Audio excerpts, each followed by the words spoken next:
శ్రీ గురుభ్యో నమః. శ్రీమాత్రే నమః.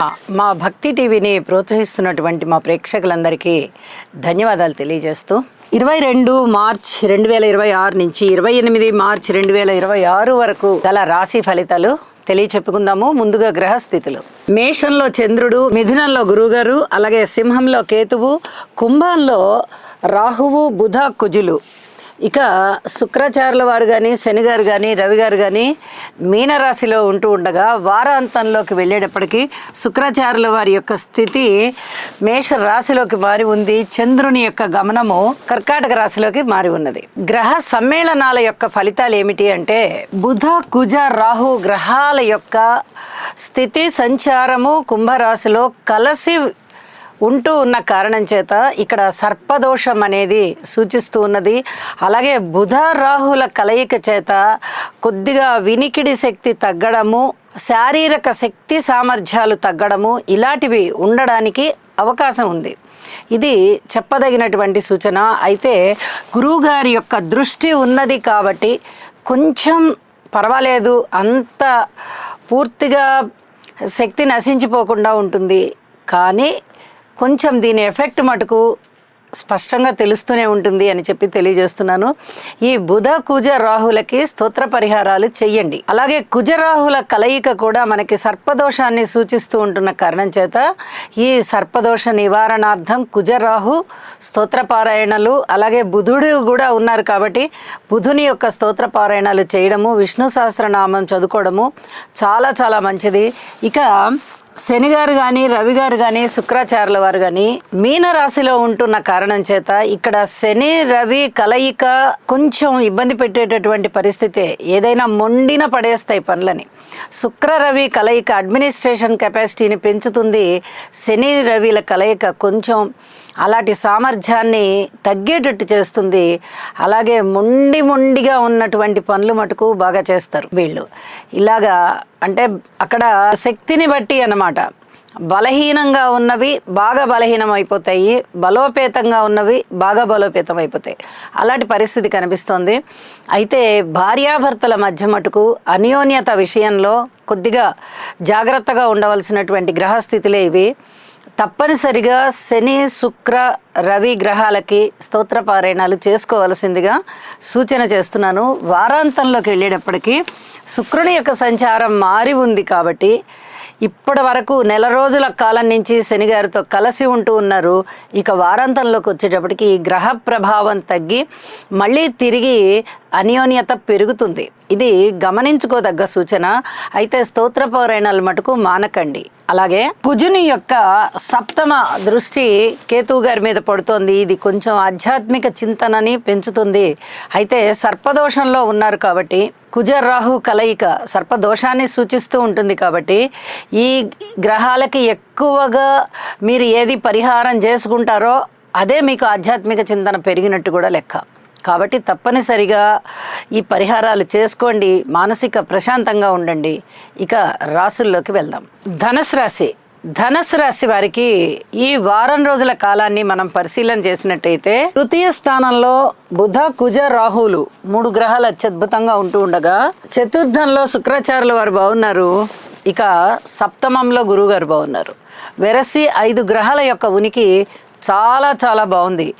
ధనుసు రాశి వారికి మనం చాలా రోజులుగా చెప్పుకుంటున్నాము, పట్టిందల్లా బంగారమే, జీవితాశయం నెరవేరుతుంది.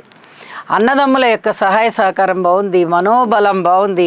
మీరు తీసుకునే సాహసోపేతమైన నిర్ణయాలు అత్యద్భుతమైన ఫలితాలని ఇచ్చేటటువంటి మార్గంలో ఉన్నాయి.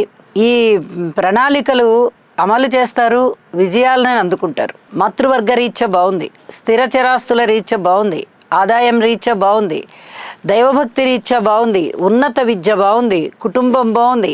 అలాగే సంతానం కూడా చాలా చాలా బాగుంటారు. చాలా చక్కటి అన్యోన్యత, సంతృప్తి, కుటుంబంలో ఒక మంచి క్రమశిక్షణ ఇవన్నీ కనిపిస్తాయి. భార్యాభర్తల మధ్య ఆత్మీయత అనుబంధాలు బాగుంటాయి. ఎవరైనా విడాకులు తీసుకోవాలి అనుకున్నట్టయితే వాటిని విత్డ్రా చేసేసుకుంటారు. దైవభక్తి ఇనుమడింపజేస్తోంది ఈ గ్రహస్థితి.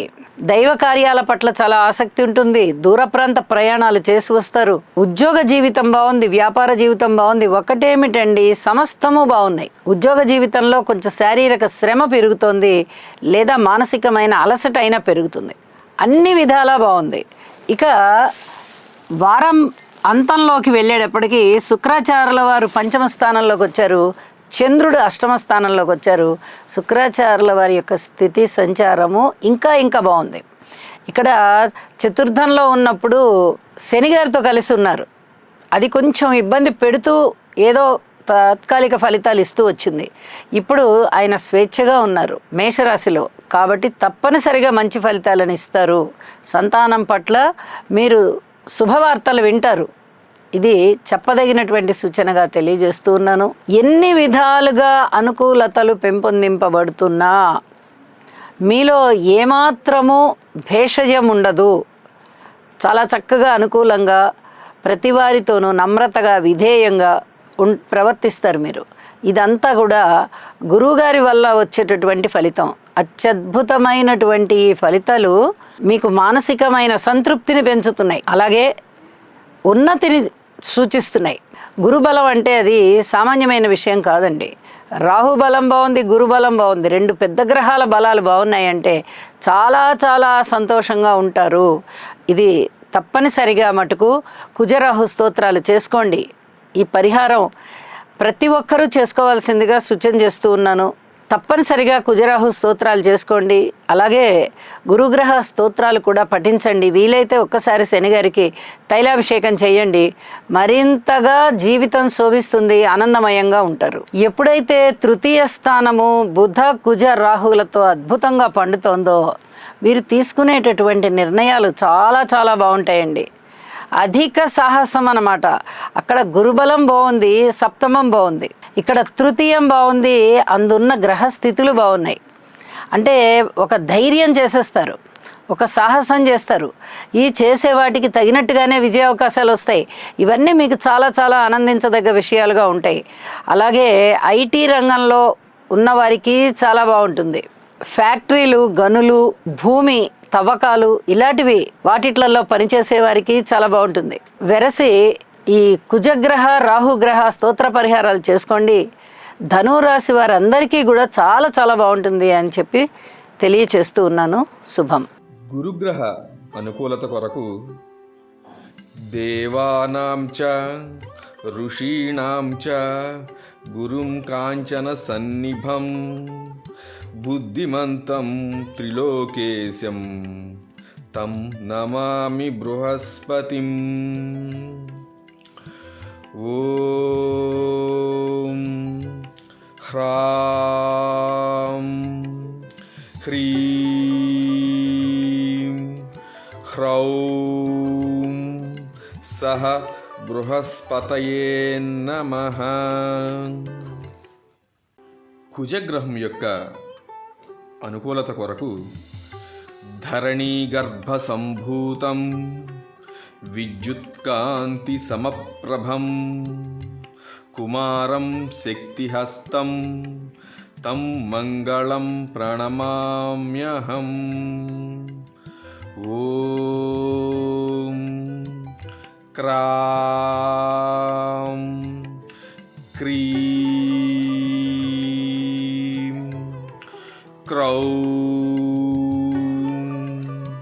సహ భౌమాయ నమః.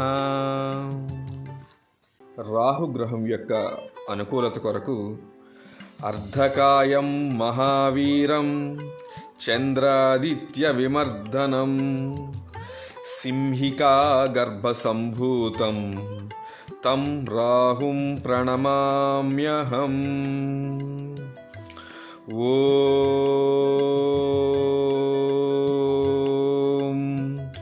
భ్రాం భ్రీం